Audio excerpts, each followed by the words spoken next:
Y'all need a mindset. Anybody, the devil been playing in your mind? Woo, Jesus. It's been a free-for-all up in there. He said, and so better things are here. So he says, the things that I have accompanied with salvation are now, you be persuaded that you now got them. See, because what happens is when you fight in a battle, you unsure. Anybody unsure? When you run and you just keep going, you say, Lord, I don't know if I should do this. I don't know what I'm supposed to be doing. You get to a point where you're running so hard, you're unsure. You're not unsure of God. You're unsure of what you're supposed to have and maybe what he's going to do for you. And so he said, so in this scripture, he said, beloved, be persuaded that better things are coming for you. Don't be guessing. Don't be doubting. Be persuaded. In other words, be sure. Ain't nobody, ain't nobody got to persuade you black. Is anybody got to persuade you saved? Then why I got to persuade you that the better things are coming? See, because he knew. Look what he said. He knew that you would believe you were saved, but you wouldn't believe for the better things. So he said, be persuaded that better things are coming, are coming, are coming. So when you look at it, he said, and the things that accompany salvation. See, everybody ain't going to get it. Only the saved ones. See, these are the blessings that accompany salvation. And a lot of people don't realize that blessings do accompany salvation. People just say, oh, Lord, heal me. Oh. But when you stay saved, and salvation ain't got nothing to do with our behavior.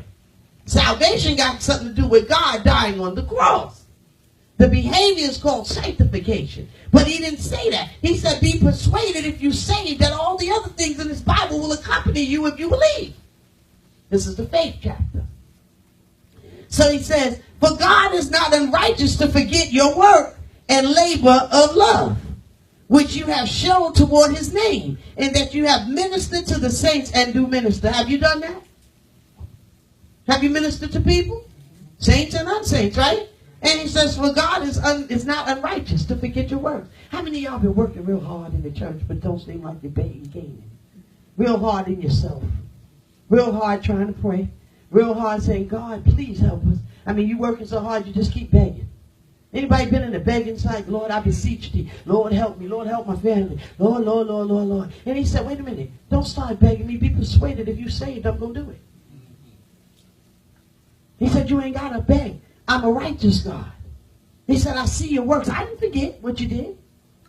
I didn't forget it. You might not have got your reward yet, but I didn't forget. I'm not a God who would forget anything. I'm righteous. See, but I'm not going to give it to you till you're ready. So if this is your season, you're ready. Because you don't work till you can't work no more. Anybody done work their fingers to the bones? Anybody done prayed their fingers to the bones? Lord, help my family. Lord, help my child. Lord, give me a child. Lord, Lord, Lord. But you didn't give up. You kept coming. You kept on praying. You kept on fasting. You kept on doing it. You just kept on.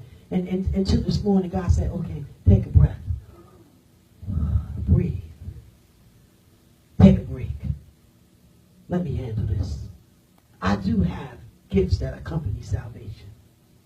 I read that thing. I started thinking about it. I said, man, I ain't never seen this before. Anybody ever seen this before? Is it me? I read Hebrews a bunch of times. Did y'all ever see this? I thought it was just me. I was sitting there. I was like, huh? So I began to think about it. I said, oh, wow. Like last week, same thing. I preached last week, but I didn't see before. And so I said, now all this time, I've been begging for things that accompany my salvation.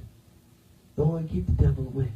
Lord, kill the witch, the warlock, the devil. Right? Ain't we been doing that?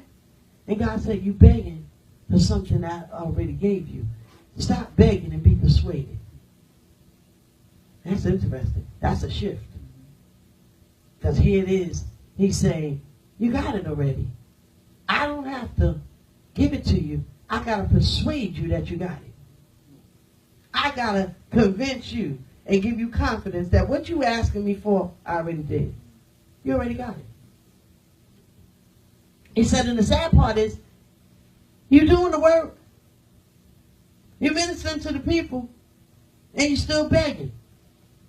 You believe that I can do it, but you forgot you have it. Mm.